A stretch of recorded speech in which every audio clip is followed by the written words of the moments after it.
अरे मी तेच सांगणार आहे सगळ्यांना पण. अरे काय काय काय झालं? नाही काही नाही झालं. काय नाही म्हणजे एवढंच काय रे मिळाल्या? हो ना, मी पाडला की. काही याने पाडल्या वगैरे नाहीयेत. हा ना खराब करत होता कैरी. शेवटी मी झाडावर चढले आणि मग कैऱ्या काढल्या. सगळं क्रेडिट तुलाच मिळणार आहे. मी सांगतो, मी सगळ्यांना सांगतो. हे बघा, ऐक, सगळ्यांनी ऐका. ए संपदा ऐक, हिनी कैऱ्या पाडल्यात. ओके, ते ठीक आहे, पण तू का चढली झाडावर? याला का नाही चढू दिलं? मला चढता येत नाही भाऊ झाडावर. भाऊ हा? माझ्या एक गोष्ट लक्षात आली आहे. काय? नाही म्हणजे तुमच्याही आली असेल. आशू आणि शिवाला एकमेकांसोबत वेळच नाही मिळाला. अगदी बरोबर बोललात भाऊजी. खरंच त्या दोघांना अजिबात वेळ मिळत नाही. सतत आपल्या मागेच आहेत दोघं. ऍक्च्युली हा प्लॅन पण त्यांनीच केला आणि इथे पण सगळं तेच करतात. तर त्यांना ऍक्च्युली आपण थोडस असं प्रायव्हसी दिली पाहिजे. मी काय म्हणते, या दोघांनाच कुठेतरी फिरायला पाठवूया ना. इथे जवळपास कुठेतरी चांगला पॉइंट असेलच, पाठवूया ना दोघांना. नाही नाही, काही खरं तर गरज नाही. आम्ही तुमच्या बरोबर एन्जॉय करतोय ना, तेच छान आहे. खरं तर मजा येते ना. हो नाही नाही, बरोबर आहे तुझं शिवा, पण हे सगळं मला आशूकडून समजलं तर जास्त बरं ना. आणि आशूंनी जर याला नकार दिला तर मी मान्य करेन. काय आशू, काय म्हणणं आहे तुझं यावर? बघ, काहीच बोलत नाहीये तो. तुझा नवरदेव एका पायावर तयार आहे. लाजली लाजली वहिनी लाजली. आशू एक काम करत आहे, इथून जवळपासचा एखादा स्पॉट बघ, ठिकाण बघ आणि या उद्या जाऊन. जातो. लगेच मान्य. जातो. बरं शिवा, त्या कैऱ्यांची चटणी करशील ना? मी शिकवली तुला तशी. हो करेन ना. मी करते. आले.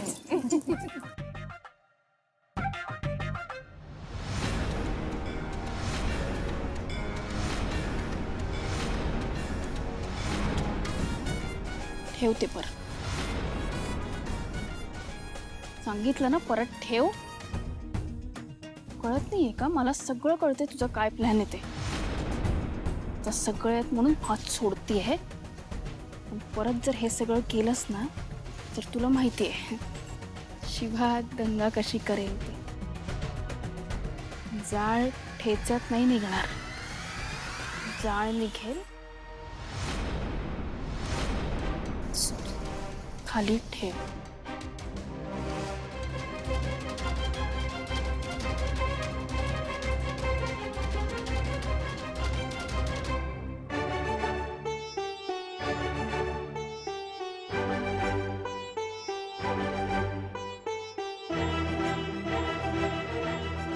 चला झालं सगळं वाढून. शिवा, झाली की नाही चटणी? झाली.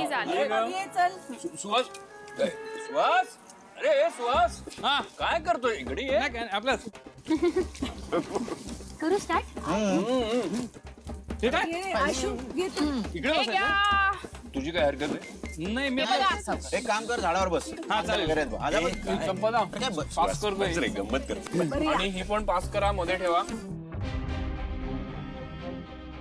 दिव्या, काय झालं तुला?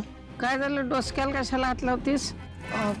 नाही काही नाही, डोकं दुखतंय. अचानक? सांगितलं होतं का नाही तुला तिथं उन्हात बसू नकस म्हणून? पण ऐकली नाहीस. आता जेव, म्हणजे डोकं थांबल दुखायचं. चला सुरू करा. नाही थांबा. हा. तो कांदा द्या इकडे. शिवा स्टाईल.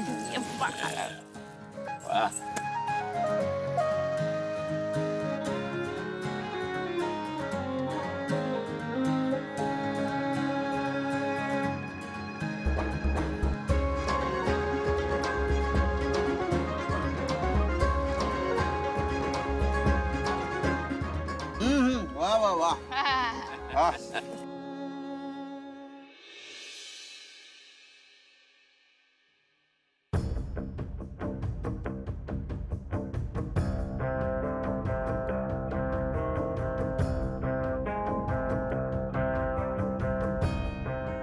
दिव्या, कशी आहेस? नाही म्हणजे मगाशी डोकं दुखत होतं ना तुझं. का आलीस इथे?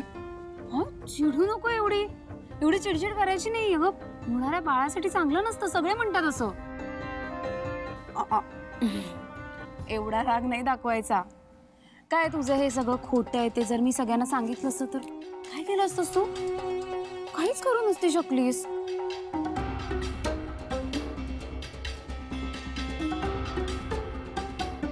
हे बघ, तुझ्या प्रेग्नेंट असण्याशी नसण्याशी मला काही देणं घेणं नाहीये. फक्त ना माझा फायदा व्हायला हवा.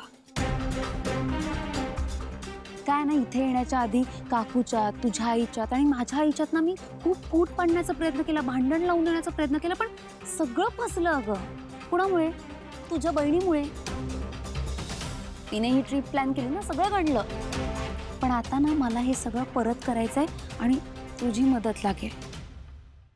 पण मी काय करू शकते? हे जे प्रेग्नन्सीचं नाटक करत होतीस ना, ते कंटिन्यू करायचं. फक्त ह्या वेळेस ना शिवाचं नुकसान झालं पाहिजे ह्याची काळजी घ्यायची. घेशील ना? घेशीलच तू, कारण तुला सुद्धा हेच हवंय, शिवाचं नुकसान. तू कोणाला सांगणार नाहीस? कुणालाच नाही. मी जसं सांगेन तसं केलंस ना तर मी कुणालाच काहीच सांगणार नाही. फक्त ना शिवाला धक्का बसला पाहिजे. ही ट्रिप फेल झाली पाहिजे. आणि मलाही तेच हवंय. डील? डील.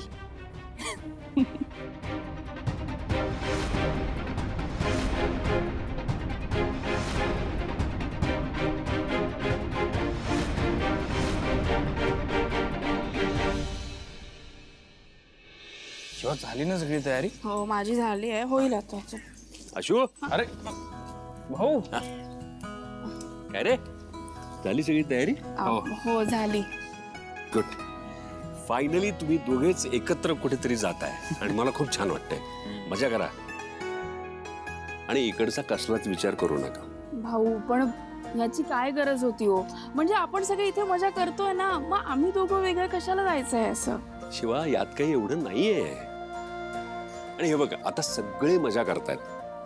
सगळे एकत्र आलेत. जे तुम्हा दोघांनाही हवं होतं, ओके नाही, ते साध्य झालंय. त्यामुळे तुम्ही दोघे आता तुमची हक्काची सुट्टी एन्जॉय करा. भाऊ, तुम्हाला पण घरी येऊन काही आराम करता आलाच नाहीये, लगेच इथे यावं लागलं. ते ठीक आहे ग. आता या वयात माणसासाठी त्याचं कुटुंब सगळ्यात महत्वाचं असतं आणि माझ्यासाठी सुद्धा माझं कुटुंब महत्वाचंच आहे. मी बेंगलोरला असताना इकडे काय घडलं हे सगळं मला सीताने सांगितलं. खरं तर मला खूप काळजी वाटत होती या सगळ्याची, पण हे निमित्त निघालं आणि तुम्ही दोघांनी सुद्धा खूप समजूतदारपणा दाखवला. आशू, छान सगळी तयारी झाली आहे ना? सगळी व्यवस्था नीट केली आहेस ना? हा हो भाऊ. गुड, छान. चला, हॅपी जर्नी. थँक्यू भाऊ. थँक्यू. चलो, बाय. होय. चल तयारी करू. ये. दिव्या, आई या ना.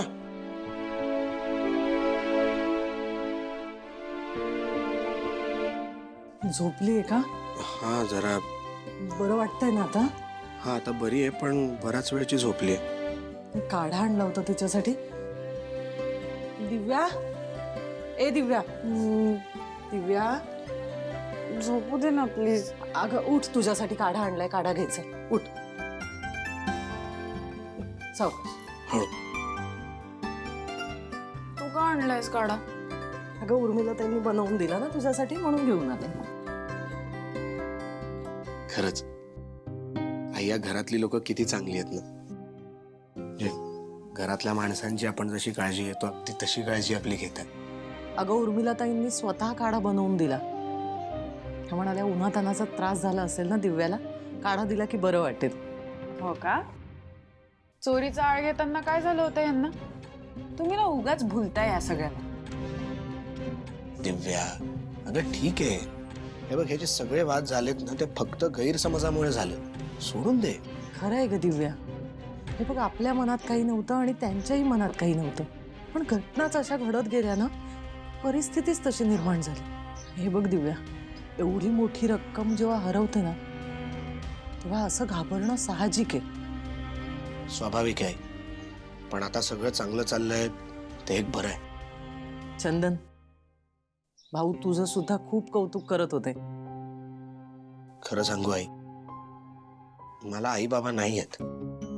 आजी आजोबांचा तर प्रश्नच नाही. त्यामुळे हे असं प्रेम मला कोणीच नाही दिलं. पण इकडे या घरात आल्यावर तुम्ही आणि आजींनी मला खूप माया दिली. आपण जेव्हा गॅरेजमध्ये गेलो ना राहायला आणि दिव्या प्रेग्नंट झाल्याचं कळलं तेव्हा टेन्शनच आलो. समजेच ना काय करायचं काय नाही, कसं मॅनेज होईल सगळं. त्यानंतर सीताईंनी भाऊंनी आपल्यासाठी जे काही केलं ना ते फक्त आई बाबाच करू शकतात. जसा तुमचा आजींचा मला आधार वाटतो ना, अगदी तसाच आधार मला भाऊंचा वाटतो. अरे त्यांनी दिव्याला सुद्धा माफ केलं. हे सगळं शक्य झालंय ना ते शिवानीमुळे. तिनेच त्यांना इतका लळा लावलाय रे. अगदी खरं आहे. त्यांचे मानावे तितके आभार कमी आहेत. बरं दिव्या, चल काढा घे पटकन. घे, गरम गरम आहे तोवर घे. मी येते.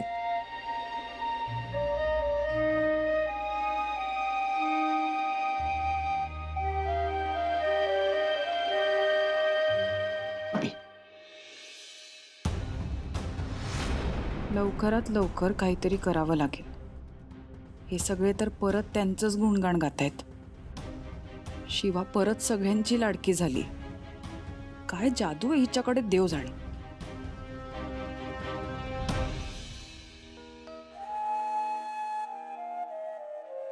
सीता, तू डाळिंब खाणार की मोसंब? चल डाळिंब. सीता, तुला मी कितीतरी दिवसांनी असं निवांतपणे वाचताना बघतो. घे. काय करणार, एवढी धावपळ असते, काही ना काहीतरी चालूच असतं, कामं असतात, वेळच नाही मिळत. खरंय. सीता, आज शिवा आणि आशू सुद्धा गेले बरं का. मी दोघांना भेटलो. आशू एकदम खुश होता. त्याला तेवढा ब्रेक मिळेल नाही. खरंय, गेले कित्येक दिवस जे काही चाललंय, जे घडतंय त्यात या पोरांनी खूप प्रयत्न केले हो, खूप मेहनत केली. आणि मुख्य म्हणजे हार नाही मानली. कुठलीही परिस्थिती आली तरी लढली पोर. म्हणूनच आज जे काही झालंय ते सगळं नीट, ते त्यामुळे. म्हणूनच आज सगळं नीट झालंय. आणि म्हणूनच मी इथे बसून छान शांत अशी पुस्तक वाचत बसली. कारण सगळे आनंदात. ते तर सगळ्यात महत्वाचं आहे. सगळे आनंदात आहेत. सीता, आता मला खात्रीच वाटायला लागली की आशू आणि शिवा दोघंही आपलं घर उत्तम सांभाळतील. मला आता टेन्शनच नाही. अगदी माझ्या मनातलं बोललात. असंच होणार. कसं आहे ना सीता, मी मनकवडाच आहे. हो का? आता बघ ना, ते बाहेर गेलेत त्यामुळे आपल्याला दोघांना पण थोडा वेळ मिळेल ना. बाहेर आहोत आपण. काय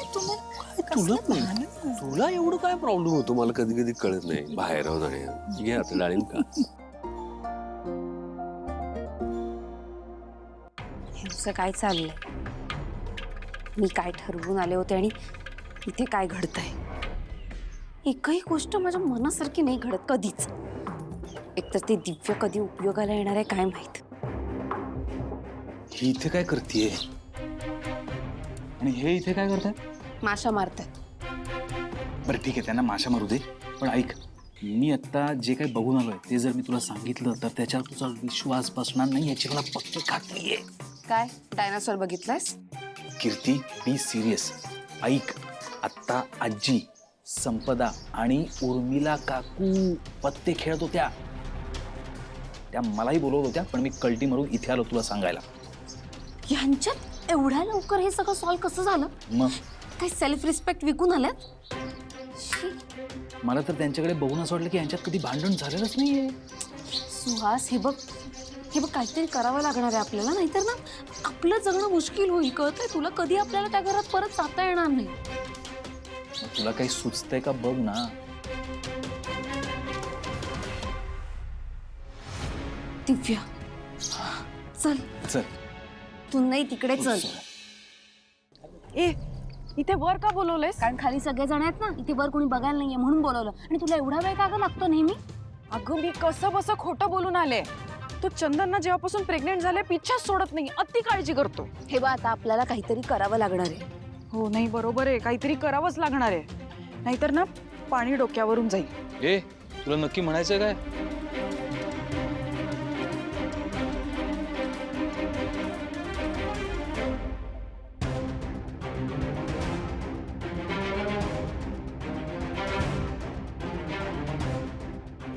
हे सगळं ना त्या शिवामुळे घडतंय. आणि तो मूर्ख आशू तिच्यासोबत राहून नवीन नवीन आयडियाज काय काढतोय, प्लॅन्स काय करतोय, माझ्या ना डोक्यात जात आहेत सगळे. ही रिसॉर्टची आयडिया पण त्याचीच आहे. तेच म्हणते ना मी. अरे चोरीचा आळ घेतला होता ना आपण त्यांच्यावर, आणि मला वाटलं होतं तर सगळं संपेल, पण नाही, इथे येऊन नव्याने सुरुवात करतायत सगळे. परत काहीतरी करावं लागेल ज्याने ते कधीच एकत्र येणार नाहीत. पण नेमकं काय करायचंय? माझ्याकडे एक आयडिया आहे.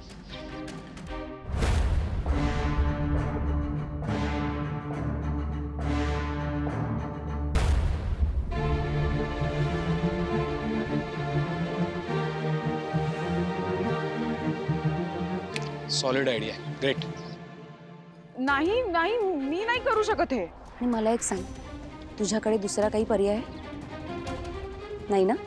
हेच करावं लागणार आहे तुला. कधी ना कधी करावं लागेल, मग आत्ता कर ना, स्वतःचा फायदा करून घे. आणि काळजी करू नकोस, मी आणि सुहास तुझ्या सोबत आहोत, फक्त तू तयार राहा. ठीक आहे, बघूयात.